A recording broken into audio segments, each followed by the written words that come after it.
Welcome to Hero Club. I'm Nick Williams. And I am George Primavera. George and I have been playing D&D together for years. Now, a lot of people think you need to be a big, huge nerd boy to play Dungeons & Dragons. But in reality, you just have to be willing to spend 4 hours of your own time on a weekday trashed on cheap beer cross-legged around a coffee table. I lost a game of Flip Cup in 2012, so I had to buy all the books and learn how to be Dungeon Master. My dad was disappointed. Yeah, he was. But after a game or two, we realized that it's actually a really fun and effective way to tell an awesome story. Yeah, it's like long-form improv, but you kill more people. Here's what you need to know. George creates a world and the framework for a cool story. And the players, like Nick, create characters beforehand, all with special abilities, sometimes magical, sometimes not, and they adventure through the story as best they can, trying not to die. We, the players, roll dice to see if our improvised actions fail or succeed, trying to beat a number in George's head that he promises he doesn't change at will. But at the table, I am God, my game, my rules. Okay, so it's as nerdy as you thought. You know what? Just fuck off, man. Whoa, okay. Fuck right off, All right, okay? Nick, maybe don't tell everybody to F off.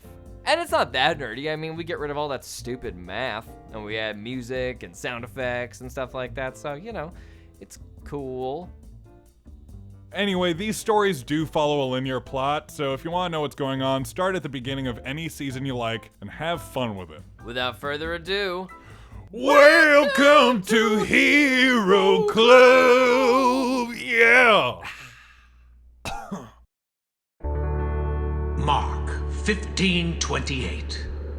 So the scripture was fulfilled that says, "And he was counted among outlaws." our heroic trio has just stepped off Theodosia's riverboat casino. The air of this normally very dry desert feels abnormally humid, and in the distance, rolling clouds hint at a foreboding storm approaching. Large, brick-colored rocks shoot out of the ground helter-skelter across, almost like a stone forest. Elias, Jeremiah, and Ember expected to find Skillet waiting for them at the end of their voyage, yet he is nowhere to be found. Elias, flipping through the book given to him by Friedrich O'Toole, finally pieces it together. He can see that normally one would need some sort of special lens to see the cipher that makes the map readable. But with his newfound magical ability received from a successful bet with Theodosia Queen in a high-stakes game of blackjack, he is able to forego requiring such lenses and points the group southeast towards their final destination. Small blessings. We're going southeast. I finally understand this thing. And just in the nick of time, too. Yes, thank you for that, Ember. Anytime, brother. That's our destination. We seem to be missing a few things. Yeah, where's Mr. Skillet at? He was supposed to meet us here, downriver. I could use a pie right about now, too. The three scan the landscape. The storm wind starts to kick up just a little bit, blowing cool air on their faces, and a few small tumbleweeds roll across the ground. It's very quiet. Skillet! Skillet! I don't think he can hear you. Yeah, I didn't have high hopes for that either. What about Old Blue? Can't you whistle for him or something? Miss Ember, I believe if either of them were in range, we would have seen them by now. This land being as bereft of character as it is. Well, might as well lead the way, eh, preacher? Having all your newfound knowledge of cartography and all. Yeah, it's a strange little thing. My vision just seems to kind of lock into place. I'm not sure I like it. Well, it's a gift. No matter where it came from, it's a gift. And you best not squander it. All right, let's just pray that we find them along the way. Elias leads Ember and Jeremiah onward. Their footsteps crunch quietly in the dirt as they move forward. Can everybody please roll a perception check for me? 6. 19. 18. Jeremiah is walking pretty jauntily forward, but Elias and Ember, the hairs on the back of your neck stand up a little bit. It's really, really quiet. Nothing like a night of hard gambling and games of chance to really waken up the senses. Mr. Finch, quiet for a second. Huh? Do you hear that, Ember? The lack of it, yes. Yeah. Lord, if you're here, please illuminate me. And Elias casts Detect Good and Evil. You detect a very intense evil directly behind you. And then, behind you about 25 feet, you hear a loud, crunch of an apple being bitten. As your heads snap around, you see a man with his hat pulled low, sitting high up on one of the rocks, loudly chewing his crisp red fruit. At first glance, he appears to be missing an arm. Well, hey there, Mr. Gentleman. Abraham Tolliver pushes his hat up with his arm. You hear a chorus of rifle hammers being pulled back, and stepping out from behind various outcroppings of rock, scraggly thick sun-dried brush, and even from under the sand, at least 40 men make their presence known. All barrels trained on the three of you. A perfectly executed ambush. Abraham looks gaunt, almost a little green now that you're getting a good look at him, and he's wearing a black eye patch. As he carefully shuffles off the rock, you can see that his arm is indeed missing. Well, look at that. Right where he said you'd be. Imagine that. Elias, he is definitely the source of the evil. You know the sound an avalanche makes, Abraham? Can you picture it for me in your mind? Jeremiah's hand kind of quivers over his gun. Why don't you go ahead and listen to that avalanche, Tolliver, and get the fuck out of here. Elias leans into Jeremiah and in a hushed tone, Mr. Finch, I'd watch yourself. He's no longer just the man that he used to be. Woo! The metaphors on you just do not end. They go on for days. I mean, that took at least 15 seconds for you to spit out, and I gotta say I got bored halfway through. Also got distracted by all these guns. Just danger in the air, makes me feel tense. Now, I know you probably don't remember this. Maybe this wasn't a big part of your week, but it ended up being kind of a big deal for me. You see, you tagged me pretty good when we met a couple of weeks ago. I thought maybe you just winged me, but you know how these things go, Jeremiah. Sometimes you just get unlucky. Infection took it, the arm, so it had to go. Hardly none of my men came back though, so I had to take care of it myself. Pain was pretty bad, but you know what the worst part was? Getting to the end of the bone and it just sort of gave, Hard to describe it. He fades off for a moment, his eyes kind of go to the side. So there I was, trying to stay alive. Only thing keeping my heart pumping was this burning need in me, need for justice to be served. But what was I to do? Newly crippled man, fighting an enemy you can't shoot, disease. And then I met Lucy. Nice fella, pretty tall. Found me in a ditch with a couple of my boys just waiting to die, and he told me some things. Things that, frankly, I had no reason to believe till he snapped his fingers and turned my boys...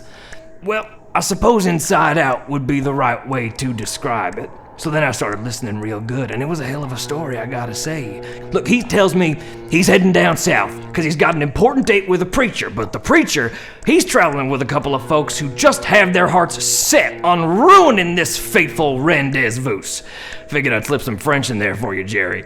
Anywho, who should this preacher's compatriots be but the woman who took all those heads off my boys and the gentleman himself? Now, figuring our interests are aligned, I asked this Lucy, well, what is it you want with me? And he says it's simple, give her to the other two. Any way you want, and I'm gonna help you do it, he says. Long story short, he gave me a present. He lifts his eye patch, and the golden, whirring, internal monocle of Lucifer sits in the socket. This hurt too. Made a crazy sound. But now I see stuff. If I'm looking at something, it's like I know what it's gonna do, and I can hear in my head what they're thinking. It's hard to explain, but for example, he drops his apple, draws his pistol fast, and points it at Ember. I hear you praying, Padre, and I'm gonna recommend you hush your little brain up real quick and listen to what's gonna happen next. You two, you're coming with me. Jeremiah, we're gonna hang you. You, miss, assuming all goes well with said execution, we're gonna drop you in the middle of the desert and leave it for chance to decide. After this sumbitch is swinging like chimes, and you, father, are gonna continue on your way. I don't want you to be late. You two can hop in the wagon if you want to, or I can put bullets in you and throw you in, your choice. Oh! How could I forget? We got a friend of yours already. From the church. Think the reunion is gonna be sweet as pie. He said he was looking for you. So what's it gonna be? Well, that's an interesting take on your purpose here. I would have said that it was for you to be told to go fuck yourself by me. To which I would say that you are well on the path talking to me in that fucking tone of yours. He shoots you in the collarbone. Ugh. Jeremiah, you take 15 damage as he wings you. Now that was not an answer to the question I asked. I have to say, Jeremiah, now that I know what you're gonna say before you say it, I have time to catch up. You're less smart than I thought you were originally. I mean, I thought, how does he come up with this stuff? And then I realized you are thinking about it so far in advance. Go fuck yourself. See? I told you was close. All right, boys, load them up. Several men approach, cautiously and carefully, rifles still raised, and wave at the two of you with their guns to turn around and put your hands behind your back. Wait, Mr. Abraham? Now that Jeremiah's tried to talk off some of the tension, and clearly we're both going with you, that preacher there's my dear brother, and kind of as a last wish, would you at least let him come with us to see us off to the beyond? My orders were very, very specific. I think I recognize your voice. I may not be able to come up with such good words, but I got a real good memory, and I gotta say, it sounds like I have heard you asking for help before. Now, me thinking that was a hostage and this vile man here was violating a woman's freedom, that didn't surprise me, and I just went right along with it, but you are the head taker, as they've been calling you. 'Cause you take heads. It's kind of on the nose. I don't know if you remember, but there was a baby there too. And frankly, Jeremiah was making some very threatening statements that day. The only solution to which I could think of where I could possibly save, the only thing that's meant anything in this world to me, was to send off my baby with someone else. I had to leave my baby, my son. Roll a performance check with advantage, please. 12. Ember manages to deliver a really convincing speech. You even see a tear roll down one of her cheeks. Oh, darling, you do realize I can hear your thoughts, right? Get in the fucking wagon.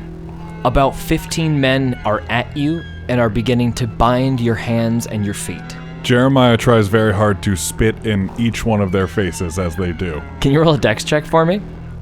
21. They bodily carry Jeremiah and Ember and toss them in the wagon, and Abraham is brought his horse by one of the men. Better hurry, Padre. Storm's coming. Would hate for you to get washed away. Let's go, boys! Abraham begins to trot away, following the cart carrying Jeremiah and Ember, flanked by 20 men on each side, several looking backwards periodically. Jeremiah, Ember, for once, believe. Follow the path. It'll lead you back to me. Elias, I know I don't say it a lot, but I love you. I'll tell Mom and Dad you say hi. Just carry on, son. Don't worry about us. You've got bigger fish to fry. And they disappear over the top of the dune. Elias is alone amidst a sea of red pillars. I love you too. Elias, it begins to drizzle, just a little bit. The thunder gets louder and louder. Suddenly, as the few droplets of rain begin to darken the sand, a bolt of lightning streaks the sky. Elias looks up. Is that you talking? Is that you trying to tell me something? I do not know what you're trying to say anymore. How did he get so much power? How did he block you out? After all we've been through, I deserve an answer. Another bolt of lightning, and suddenly, the rain seems to part, but just over you and just a few steps to your right. Elias gingerly steps to the right. Rain again. Even just in this light drizzle, you can see from the coloration of the sand that this is a pathway leading you up over one of the biggest dunes you can see, atop which is a small outcropping of brush. Another bolt of lightning. All right, let's do this. Elias begins to run down the path like a madman. Elias, shooting up the hill, slipping on sand, his feet coming up from under him several times, clambers up this massive Sahara Desert-looking dune, atop which is a massive, thick gray rock and a big circle of dry brush. Elias reaches the top of the hill. The drizzling gives way for a moment, and there's another low rumble of thunder. And then, a bolt of lightning, seemingly directly overhead, shoots downward. The hairs on the back of Elias's neck stand up, Elias, you smell a combination of burning toast and melting copper, and the fork of electricity scorches the earth about 15 feet in front of you, lighting a patch of dry brush on fire. The rain begins to pour more heavily, on you this time, but the bush remains lit. There's a moment of crackling as flares and ash shoot out of the bush, and then to the right, on the rock adjacent to the bush, this big gray slate. The droplets seem to, in places, be falling off of the rock as if it's hydrophobic in places, but the rock is filthy. Elias kneels down, starts to clean off the rock. When wiped clean, words become visible, as if written in the dry patches of the rock. The number 2, the word kings, 1:10. Elias, startled, stands and backs up and begins to laugh as he says out loud, "If I am a man of God, may fire come down from heaven and consume you and your 50 men." Elias is in a full Shawshank Redemption pose in the ring. Elias, in the middle of this epic moment that means everything to you and your resolve, restoring your soul with a new vigor, at the base of the dune, as you finally look down and the bush slowly extinguishes, the rock becoming completely drenched in water, you see a wagon. 2 men are standing outside of the wagon. You can see the smoke from the bush drifting down the dune, lightly flying over this wagon, and the 2 men in front of said wagon are doing this. How many cactuses? Actually, it's pronounced cacti. Cacti? Cacti. How many cacti does it take to tie a cat? The answer might surprise you. Yeah. This joke echoes up the dune and ruins your moment. The wagon proclaims the Amazing Soup Brothers, spelled SOOULP. The material covering the wagon looks like it's been used as a pee receptacle, but there's no feces on it. Streamers tatter behind the wagon in the wind. A pig bladder balloon is on a stick connected to the front of the wagon. There are not horses, there are 2 donkeys. One of them has 3 legs. The other has 5. Silas Soup wears a tall 10-gallon hat and a large blue bow tie. Sidecar Soup is dressed in a steampunk getup out of 1890s Berlin. Silas holds a stick as Sidecar attempts to spin a plate atop it. His attempts are just him batting at the plate relentlessly. The plate is tied to the stick. "Excuse me, brothers. Has he sent you to me?" Which he are you referring to? Cause our he might be different than your he. "The one, the only." Pete? "Who's Pete?" Which Pete? "Which?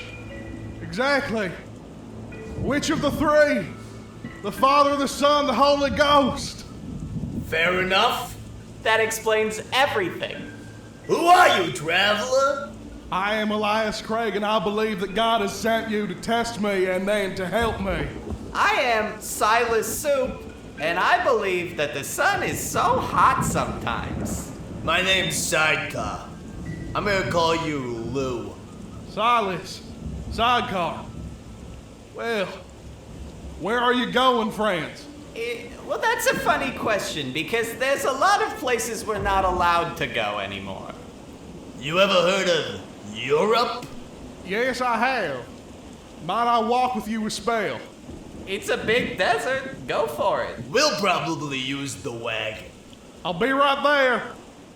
Elias clumsily slides down the dune. The Soup Brothers just sort of wait. In the time it takes Elias to get down the dune, the Soup Brothers have attempted their plate trick one more time, ultimately failing, frustratedly throwing the plate on the ground, and then greeting Elias as if nothing happened. Cause it's a cactus. It should... Hey! "Hello there, brothers. As I said, I'm Elias Craig, and I believe you are my path." That's a common misconception. We're human beings. For the most part. "Okay." Elias casts Detect Good and Evil. Rather than detect good or evil, Elias, You That's So Raven flash down a Willy Wonka tube and wake up 1 second later as if you just spent 5 minutes just shooting down a tunnel of rainbows. Make a Constitution save for me, please.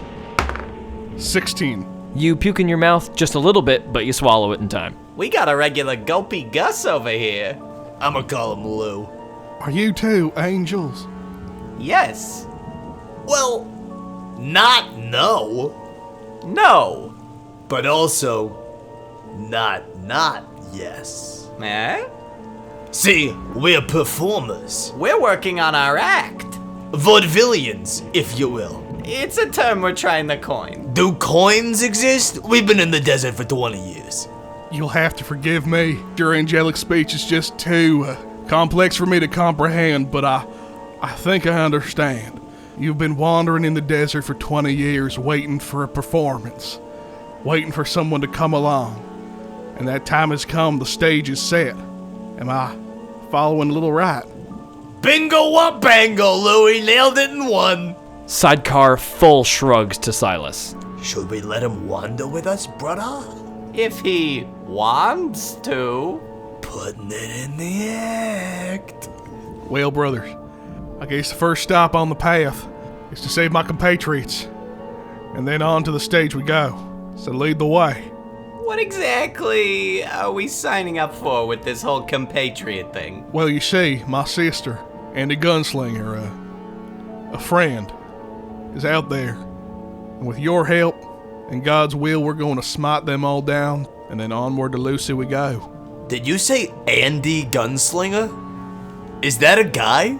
Andy Gunslinger? And, Oh, that was our only concern about this. I'm in. Do you want to use our Gatling gun? my angels. Yes. Sidecar goes to the back of the wagon, pulls up a wooden slatted door, and you see the silver glint of a massive Gatling gun barrel. Order up, Lulu Bell! We're going fishing! Fishing for gun murder? Back in the wagon, there's a notable absence of levity. Ember and Jeremiah jostle back and forth, uncomfortably placed in the cart being pulled by Abraham Tolliver's horse. The men on either side stare directly ahead. Jeremiah and Ember are allowed a few moments of whispering. I honest to God, have no idea how we're gonna survive. I really do not. Don't worry, Miss Ember, this is not my first trip towards the gallows pole. I have been in a cart such as this many a time. Opportunity will provide itself. I'll take your word for it. A light drizzle begins, the dark sky roiling overhead. As they enter a camp filled with about 100 men, they all appear to be cooking their evening meals over some meager fires, tents set up everywhere, smack dab in the middle of a big, flat stretch of land. All the men seem equal parts pleased and angry to see you. You gotta forgive the stares. We're all very excited. They pass a single noose, waving in the wind. But we're not quite ready for you yet, so, we just want to get everybody assembled and ready to watch. You are gonna have a hell of an audience tonight, Jerry. The cart jerks to a halt. All right, toss them in. Hands roughly drag Jeremiah and Ember's feet out of the cart. They slam into the ground as they are pulled free. Both of them are hoisted up by their bindings.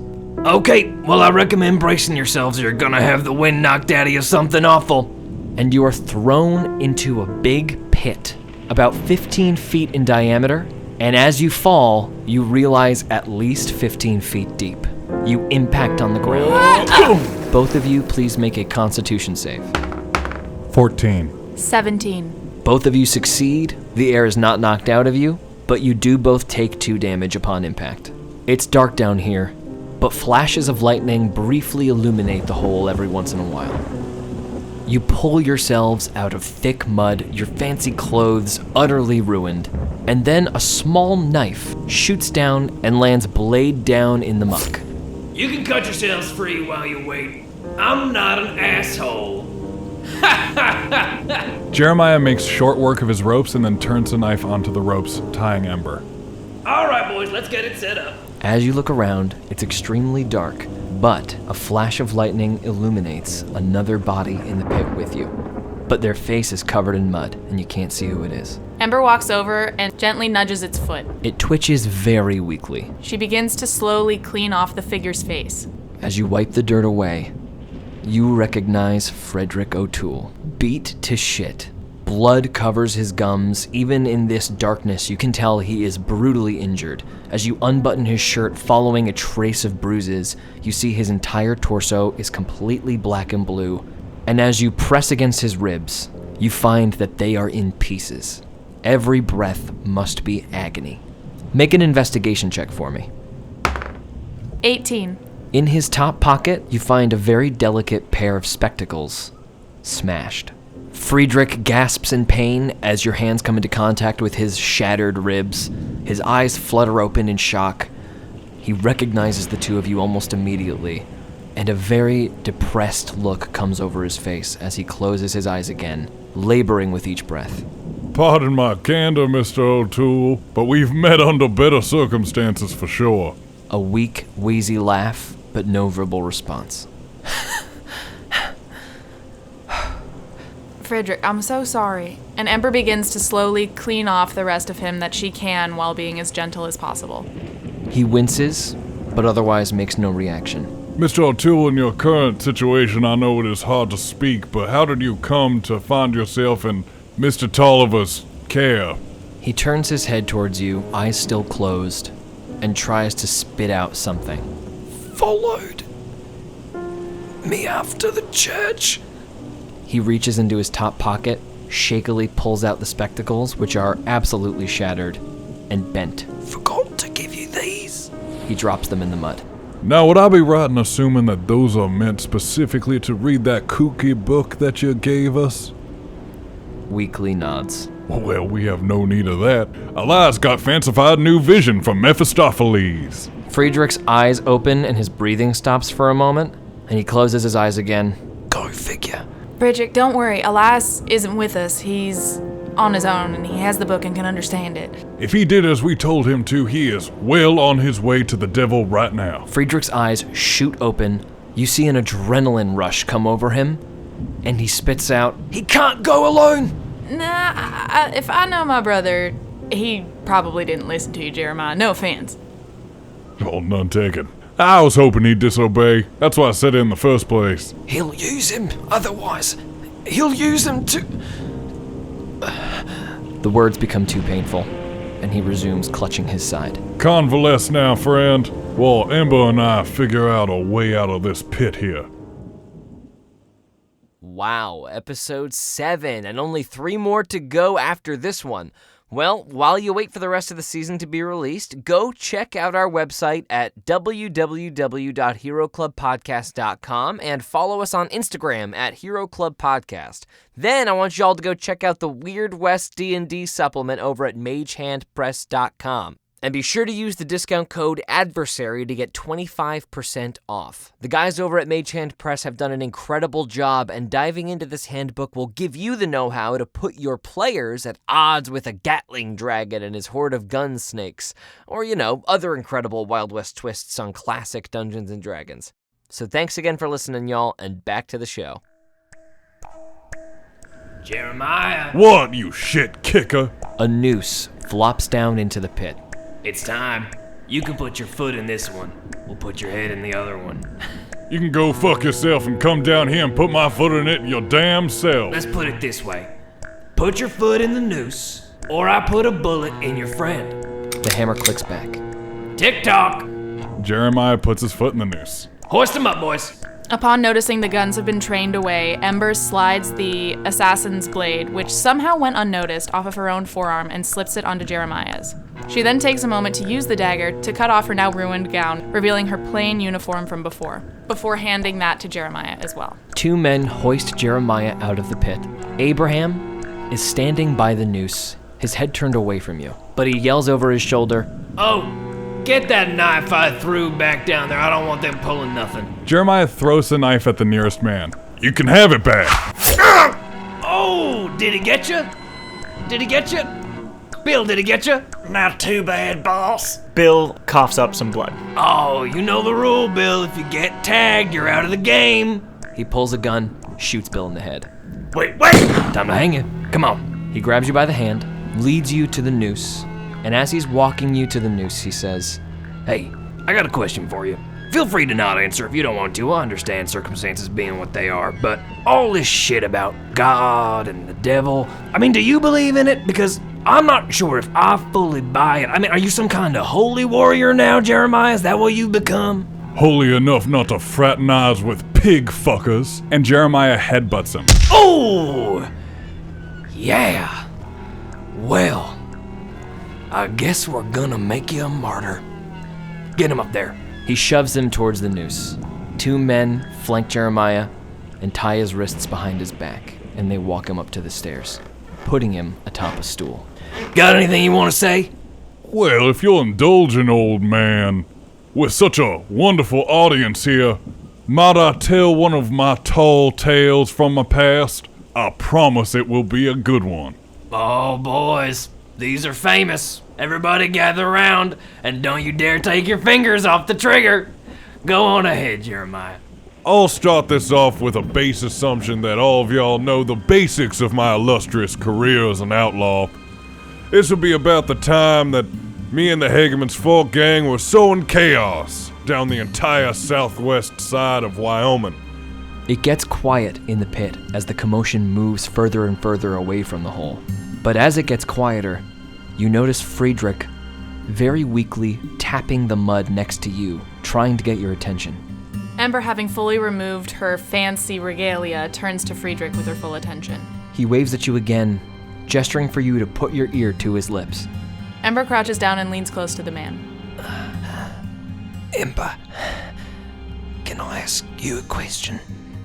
When was the last time you said a prayer? Well, I think you're really asking me 2 questions. When's the last time I've said a prayer? And when's the last time I meant it? I mean, a proper prayer. I haven't been sincere in my prayers ever since I lost my second family. The one that meant the most to me, really. Well, that explains a lot, doesn't it? Can I ask you another question? Don't have much else to do, so sure. Have you noticed your abilities waning since that time? Ember opens her mouth to respond quickly, kind of as a backhanded response, but then after a moment, the fire kind of goes out in her eyes as she says, You know, I think I would say that. Yeah. You've killed demons, Ember. Demons! And you think that it was some sort of happy accident that you and he were both chosen? To be fair, Friedrich, I never really saw myself as chosen. More so learned. Aye. You see, that's where you're wrong. There's fire in you, Ember. Maybe just think on it for a moment. Or maybe you should ask for it. Friedrich's mouth turns away, his eyes close. He doesn't stop breathing, but the breathing gets far more shallow, and he appears to lose consciousness. Taking down these bank stagecoaches was no thing to us anymore. We had done it so many times, these drivers knew me by name and I knew them. Hell, I would even ask about their wives and children to see how they were doing. If they were nice enough and opened up the back without a fuss, shit, who am I not to let them pass? But one day, a slightly abnormal wagon came around the bend, right in the regular time slot that the wagon we were expecting was coming. And driving up was one of these friendly type drivers, Bridger Hawkins, a decent man with 2 kids and a lovely wife at home. So, obviously I foresaw no tribulation on his account. I just figured they had come up with some different type of wagon so's we couldn't break into it with dynamite and the fucking like.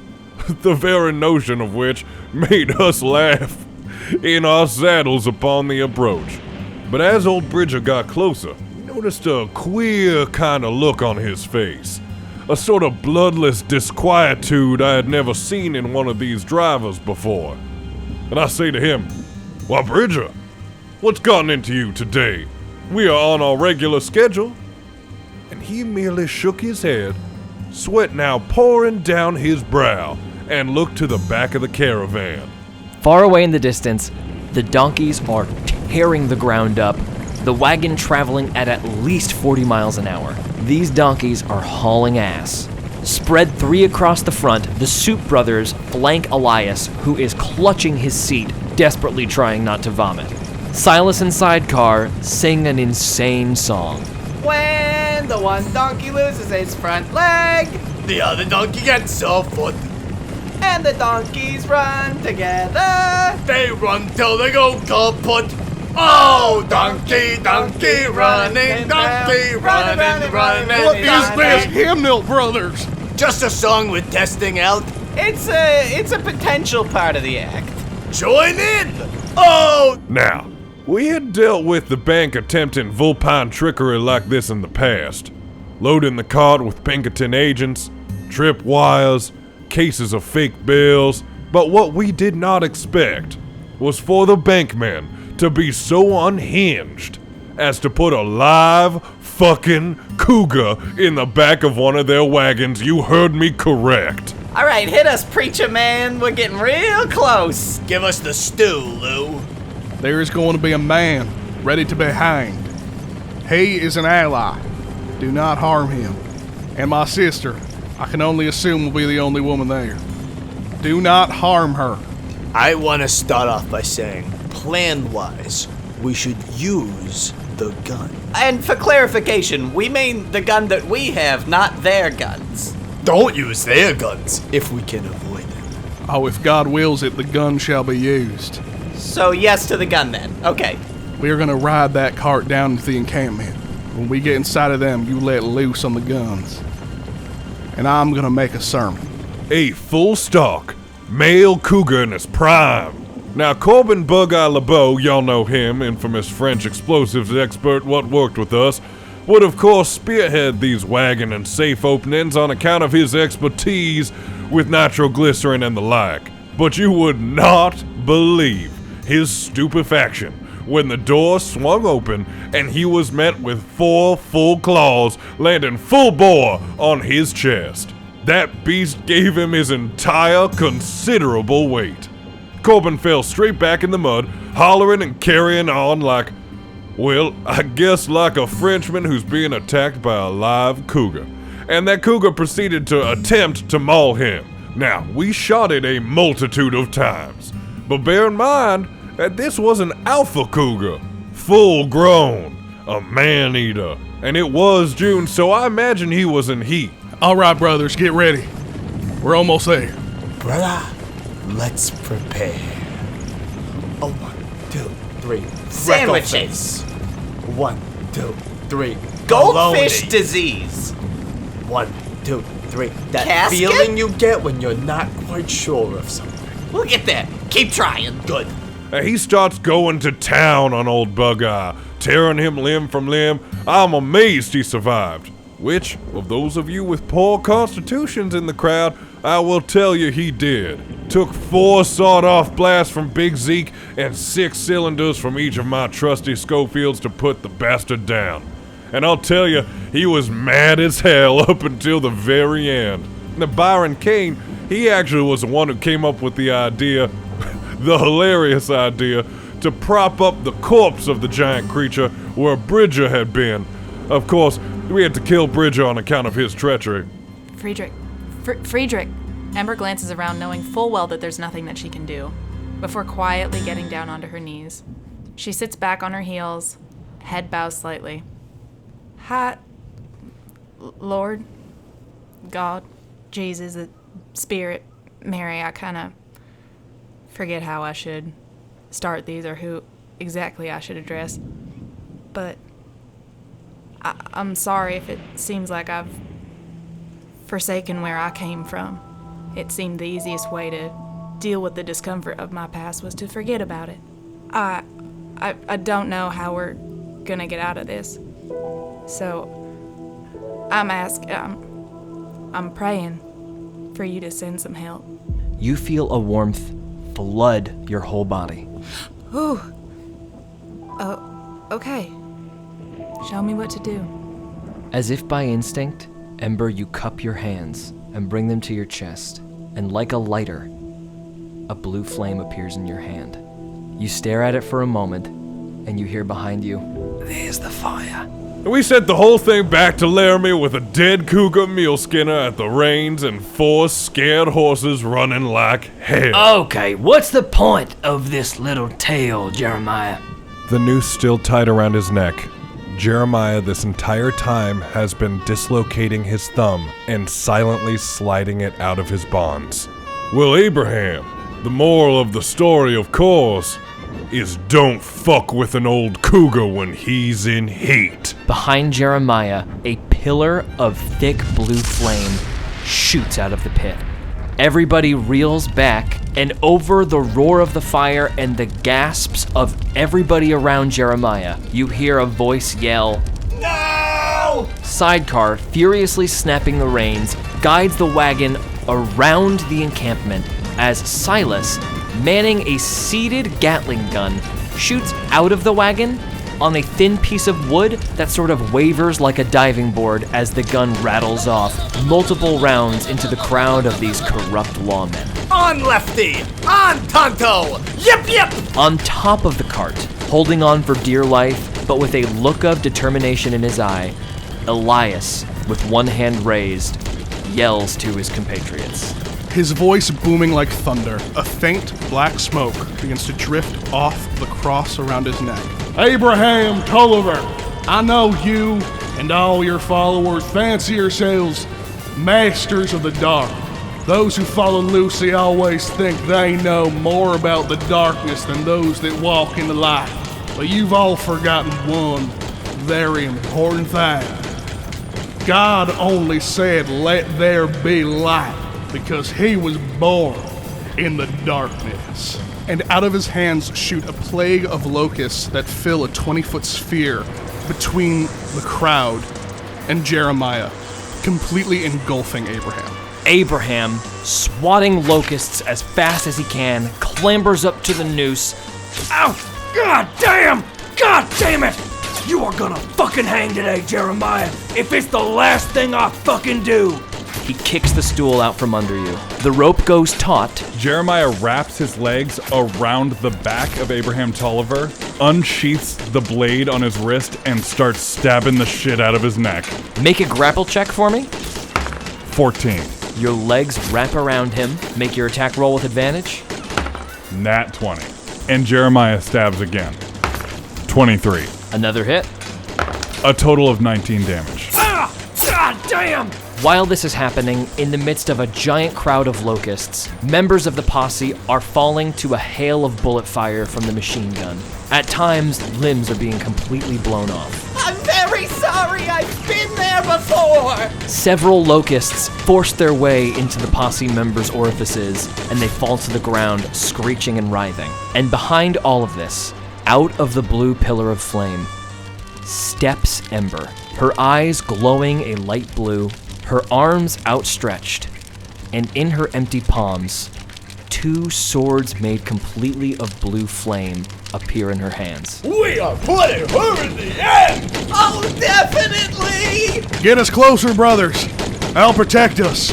Elias begins to pray and casts protection from ballistics. As Elias begins muttering to himself, the mud that is shredding outward from the tires moving so quickly seems to kick up a little further, and those of you on the cart can hear a reverberating source of energy coming from all around you. The cart's only about 50 feet out now as it shoots towards the congregation. Abe shrugs off his stab wounds, looks up into Jeremiah's face, his golden internal monocle whirring furiously. Didn't see that coming. I guess I gotta be looking at it. Did you see this coming? He grabs your legs in both of his arms and just dead weights it, hanging from you as you swing from the noose. Make a Constitution save for me. 18. You're able to get your hands up in time to grab the rope, taking the pressure off your neck, but you can feel your muscles straining. What's wrong, Jeremiah? Getting tired? Ow! God damn bugs! Jeremiah cuts the rope with the assassin blade. Both of you thud to the ground. Ugh! Jeremiah's gonna roll a sleight of hand check to pull Abraham's gun and shoot him with it. Nat 20. Roll your damage. 24 damage. Ah! It's hard to see him through the cloud of locusts, but you definitely hit him in the torso. Must be June. Ember begins to walk forward. Her dual spiritual blades of flame drag behind her in the sand, leaving behind her a wake of blue flame. Her pace begins to quicken, and with one decisive motion, she jumps forward, simultaneously emitting fire bursts from her palms in order to propel herself forward into the middle of a line of posse men situated behind the gallows. Ember lands decisively in the middle of this line of so-called men, palms outstretched, before turning to them and saying, "Prepare to be as ugly as homemade sin," and blasts fire columns out of each of her palms, engulfing the men surrounding her. At least 8 men go scattering off, running away from both the crowd of locusts and the source of the flame, and all crumple about 20 feet out, still alight with the blue flame. Unzipping several of the zippers on his steampunk getup, Sidecar removes small knives from pockets all over his body and throws them into the crowd. Most of the knives are easily dodged by the now very horrified fleeing men, all moving very erratically because of the swarm of bugs, the fire goddess, and the machine gun. But at least one of the knives impacts between a guy's ribs, and he drops to his knees. Whoever got hit, come see me after this fight! Silas begins firing the Gatling gun at the tents. That's right, baby! Hit them where they live! The camp is decimated by a hail of gunfire. Silas takes a moment and begins reloading the gun after a little jam in the belt. Oops! Looks like we're in a bit of a jam. More like a molasses. What? No, a jam. The posse members, however, begin to retaliate. Several of them on the outskirts, watching all of their friends being eaten alive and swarmed by locusts, grab rifles, Winchesters, pistols, and begin firing indiscriminately at the party surrounding them. Elias ducks as several bullets whiz by, almost seeming to curve out of the way as they come into contact with this reverberating energy. Silas takes a bullet in the shoulder, only doing 7 damage as it grazes his clavicle. Oh, my clavicle! Sidecar, gripping the reins, desperately throwing knives, takes a bullet in the hand and 1 in the ankle. Oh, specific! He takes 15 damage. Several men run towards Ember, simultaneously horrified and determined to put an end to this fiery threat, but are so scared that they're unable to get their rifles prepared in time. 2 of these men rush Ember, dropping their guns, pulling knives. Get her! No fear! Ember runs up to meet them before placing her palms on each of their chests, right over their hearts, and blasts a hole through both men. Jeremiah, several men blindly shoot at you at the same time swatting locusts out of their face. 2 bullets graze parts of your body. You can't really tell because even though the bugs aren't specifically biting you, you feel their bodies slapping up against you all over the place. Jeremiah, you take 10 damage, but you see 2 men clambering up the gallows, trying to take you down to remove you from being on top of Abraham. Jeremiah grabs one of the men's hands and pushes it up into the other man's head as he fires, killing the second man instantly. Then elbow shots the first man in the jaw before pulling the trigger on his own gun into his head.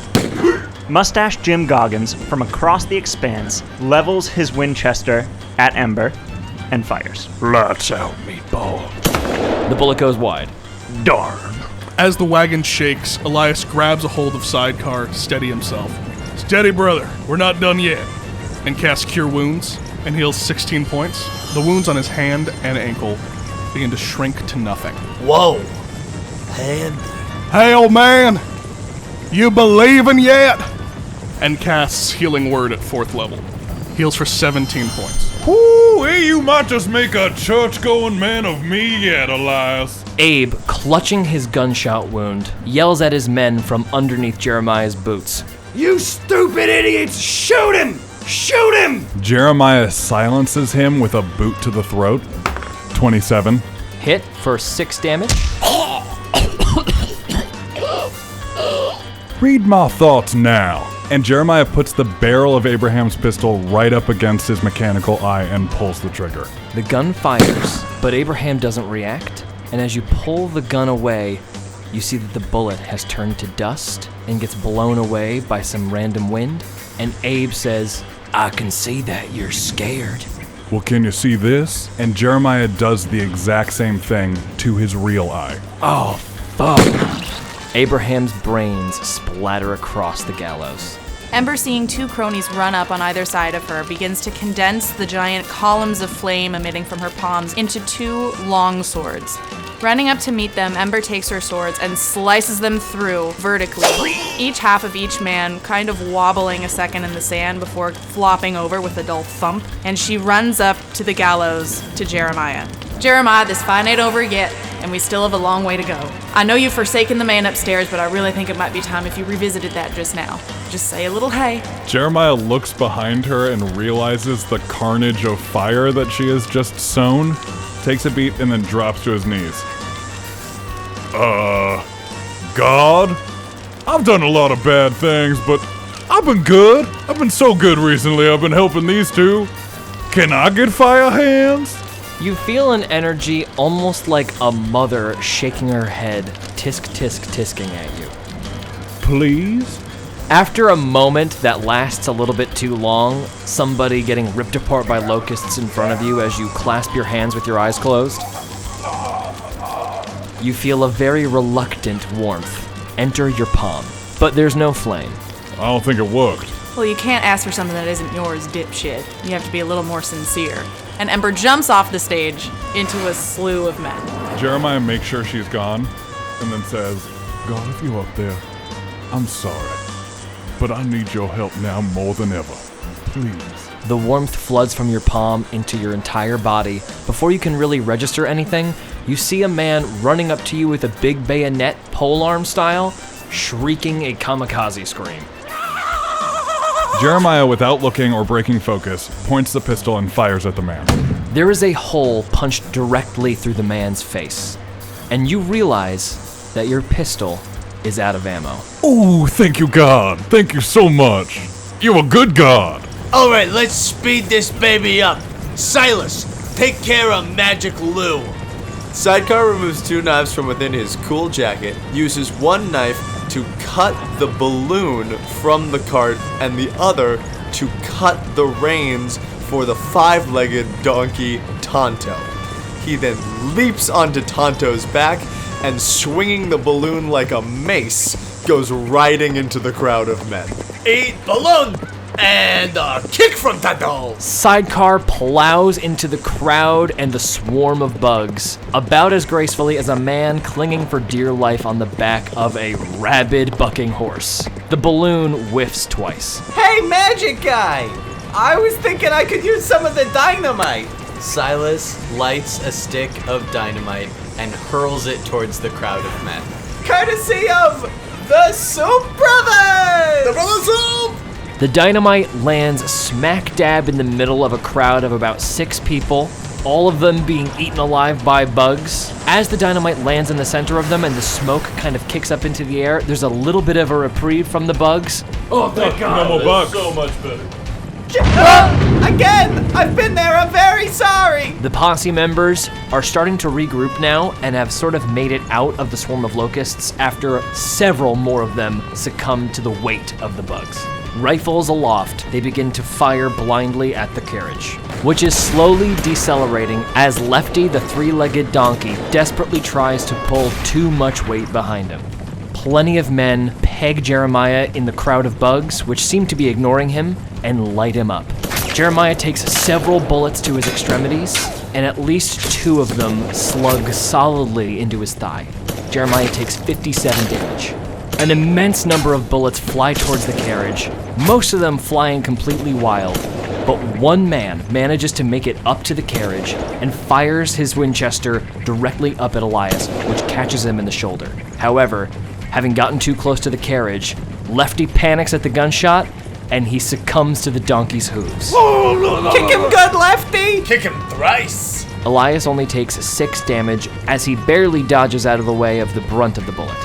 Dodging several bullets, Silas accidentally catches his hand on a sharp part of the machine gun, and it cuts him a little bit. He only takes 2 damage. Ow! This is gonna be worse for me. Sidecar, out of the protective bubble that Elias has cast on the carriage, suddenly sees a handful of men whip their repeaters and their pistols in his direction. Sidecar takes 31 damage as bullets riddle his body. That was definitely worse. I don't know, I cut my hand! Fair enough. Family Abandoned Tom zeroes in on Jeremiah and pulls out a massive Bowie knife. I'm gonna get me an ear. The Bowie knife comes down at a diagonal after he takes a bit of a running start. 13 is a miss. Jeremiah deftly dodges out of the way, even after taking multiple bullets. But this man wielding a Bowie knife is unrelenting. I ain't gonna give up on getting this here like I did on my family. Old man, if you fall, you're not getting a cent of that money. Remember that. Cast Healing Word at 4th level. Heals 21 points. The bullets in Jeremiah's chest seem to reverse in time as they slide out of the wounds and the skin closes up. Oh, and that woman over there? Yeah, I'm her brother. And Elias casts Flame Strike. A pillar of holy fire comes streaking down from the heavens onto members of the posse. That pillar of holy fire melts the skin off of 9 posse members, just about ready to put Jeremiah down. Holy Christ! Now you're getting into it. Yeah, Jeremiah. Now you're getting into it. Abraham, standing up at the gallows, walks forward as locusts crawl over his entire body, biting him, but he doesn't acknowledge them whatsoever. You can see pieces of his brain and head slowly floating back into place, dark swirling energy surrounding him, and as he walks forward, his own men begin to drop. Boys, light that carriage up. He waves a hand at the carriage, and the reverberating echo around it disappears. Open season. Abraham, staggering forward, clearly having never done whatever this is before, pulls a sharp sickle out of his boot and launches himself at Jeremiah, blood and spit still expelling over his bottom lip. Jeremiah manages to duck the first, but the second catches him shallow in the ribs. You take 14 damage. The man with the Bowie knife laughs gleefully behind you. Jeremiah, now feeling the power of God in his hand, squeezes 2 shots off at each of the men. 12. That is a kill. Oh, tell my family I don't love them. 14. Abe sidesteps the first shot. And then Jeremiah fans the hammer in Abe's direction. 18. Hit. 11. Miss. 25. Hit. After sidestepping a second shot, Jeremiah gets right up in his chest, and the 2 force blasts create empty holes in Abe's torso, skin and bone blasting outward and backward. You now notice that these shots flash as if they're blanks. 16 damage. Oh, you're gonna have to do better than that. Ember turns around and notices that things up on the gallows aren't exactly going to plan. So training both of her palms on Abe, she blasts him, aiming for his head. The fire makes it about a foot out of your hands, but Abe, glaring at you, his eye flashing, says, None of that now. and the flame disappears. Sidecar takes stock of the remaining men around him and the happenings on the gallows. Yells out, Tanto! Schoppen! Which means kick in Dutch. The donkey kicks backwards, but misses any posse member and sort of staggers off to the left, making it very difficult for you to stay on.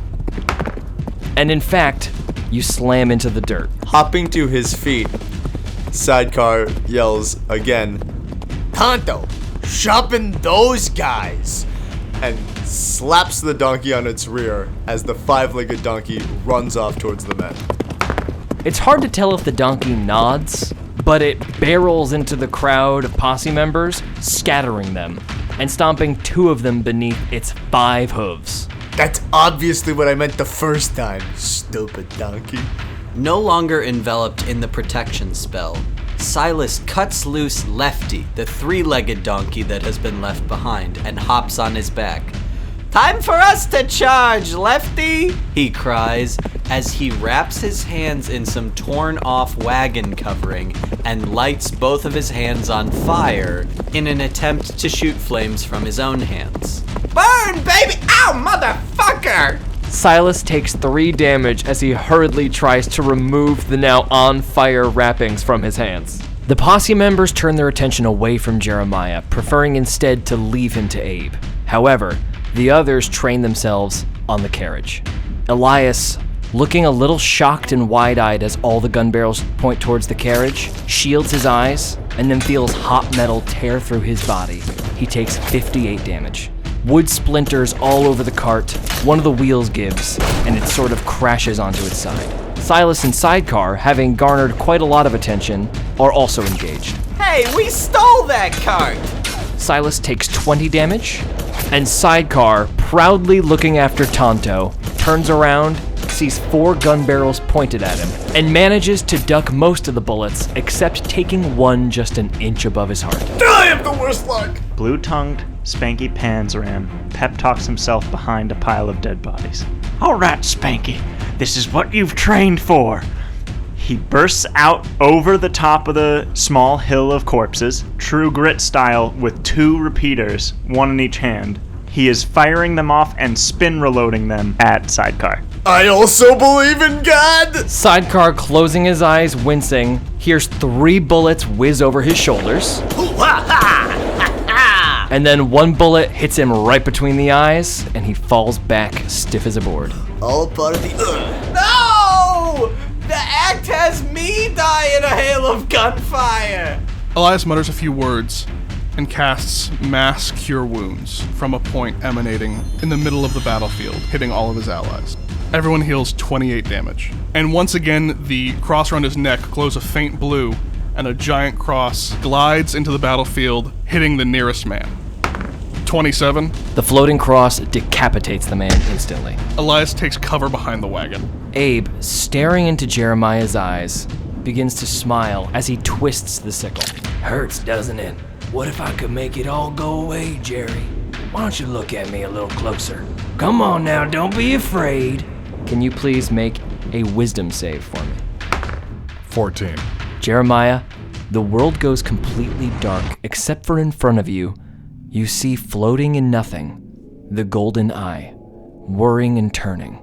You don't deserve this, but I'm gonna send you out in style. The world shoots forward, but now you're sitting on a porch. There's a mint julep in your hand, a rocking chair moves back and forth, 2 kids play with a Great Dane in the yard, lush green, and next to you sits a woman, grasping your hand. I'm sorry, I must have nodded off. Bit late for your siesta, don't you think? Oh, you must be right. I don't know what came over me. In the real world, Jeremiah's eyes have closed, his body is shaking, and you see his face begin to go whiter and whiter, sallower and sallower, and his beard shoots out in length. Abe counts in a reverberating voice. 1, 2, 3, 4, 5. How many you got in you left, Jerry? Make a wisdom save for me. 14. Couldn't ask for a finer Sunday. One of the kids runs up from the yard. Daddy, do you want to come play with the stick and the hoop with us? Well, sure. And Jeremiah gets up and starts playing hoop with his son. Visibly horrified by what's happening to Jeremiah, and with renewed vigor, Ember tries to obliterate Abraham once and for all. 24. 6. 15 damage. Abraham, reeling from the flame that singes the entire right side of his body, releases Jeremiah, staggering backward. Jeremiah shoots back to reality, now 6 years older than he was before. Sounds to me like Lucy's calling. And Ember fires again. Abraham waves his hand, and Ember, as if being hit by an invisible train, shoots away at least 45 feet. Now where were we? Silas pulls another stick of dynamite from deep within his pockets and, sobbing, screams, This is for you, brother! You took my part of the act! And then he lights the dynamite and runs towards the posse. There's a moment like a photo flash in time where there is no sound, and then the explosion rocks everybody to the ground, including Abraham. Only dust and gore where Silas once stood. There are no more posse members to be found, except for a few struggling to their feet, searching for their broken, missing limbs. Elias, now hearing the silence, gingerly steps out from around the wagon and begins to walk towards Abraham. You will halt in your place. and casts Hold Person. Abraham, gearing up to grab Jeremiah by the throat again, suddenly freezes in place. The same look of anger stuck across his face. And as Elias walks, the large cross moves in step with him, floats up to Abe, and smacks him right in the face. Nat 20. 26 points of force damage. Abe's head turns around 180 degrees, but his body stays upright. As you see him, still standing, the eye glows bright gold, and you see several of the posse members that are crawling away shiver and collapse, and his head very slowly begins to turn back around, forcing the words as hard as he can. It's a hell of a gift, isn't it? Jeremiah, coming back to his senses and realizing what's just happened, full of rage, slowly walks over to Abraham and pulls the sickle out of his hand. And as he talks, he slowly begins to carve the mechanical eye out of Abraham's head. Now, I'm gonna talk nice and slow so you can understand. And I'm only gonna say this once, but I want you to hear me loud and clear. I know you're good at that. This time, I want you to die. For good. Can you do that for me? And Jeremiah pops the eye out. Abe doesn't die as much as he dissolves. His skin shakes, and in a dark purple shadow, his skin sort of sloughs off and then floats out into the air, leaving behind a skeleton that shakes for a moment and crumbles. There's quiet. Jeremiah, as you examine the eye in your hand, it seems to have the exact same anatomy of a human eye, but made out of a cold, metallic substance you can't place. It feels bad to even hold it. Hey, Ember, pull! And Jeremiah throws it up in the air for Ember to burn. Ember gives 2 sharp fire blasts out of her palms, aimed at the satanic orb. It burns in the air and is nowhere to be seen.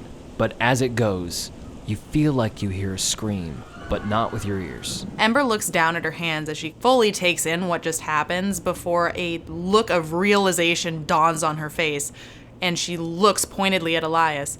Elias! Oh my, wait, I totally forgot. Friedrich's in the hole. Come on, he needs you, come on! And grabs his hand as they run over towards Friedrich. The fire now dispelled, she drags both of you over to the hole. Jeremiah still kind of vacant, looking off into the distance. But as you look into the hole, Friedrich is gone. Hey, he's right in here, he's right... Friedrich? God damn it. Told y'all our paths would align. I didn't expect it like this. I don't think any of us did. Yeah, who the hell were those 2 suicidal fellas you met? I think I heard him say the brothers Stu? No, it was the brothers Coop. I don't know, I think it was Stool? No, that can't.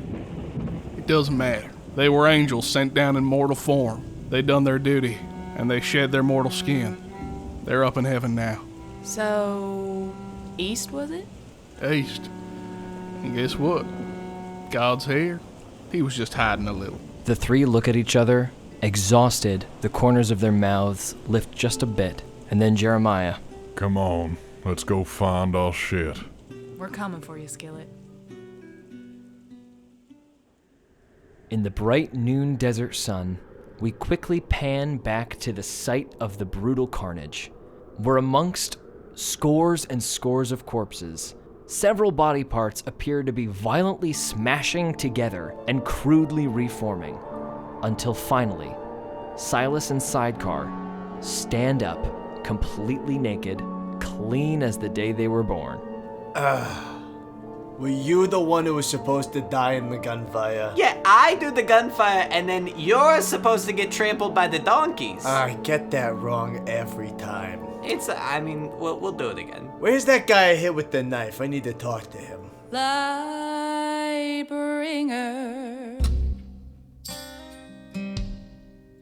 Lightbringer, turn away, you great deceiver. This has been a Hero Club production, produced by Nick Williams and George Primavera, with associate producers Marty Abby-Schneider and Dylan McCullum. Voice acting by George Primavera, Nick Williams, Hannah Fagerbakke, Dylan McCullum, Gabe Greenspan, Ryan Bowers, and Marty Abby-Schneider. Theme song written by Matthew McCullum and performed by Hannah Fagerbakke. Special thanks to Kevin MacLeod for his music, Nolan North for those incredible intros, and to Marty Abby-Schneider for his incomparable artwork. Thanks for listening, and welcome to the club.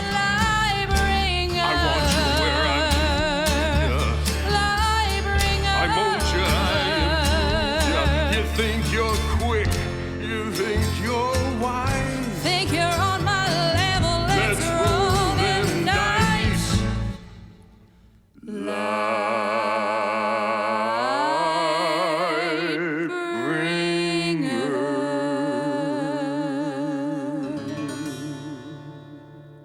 Pete? Oh, just so Pete! you guys. Did you say Pete?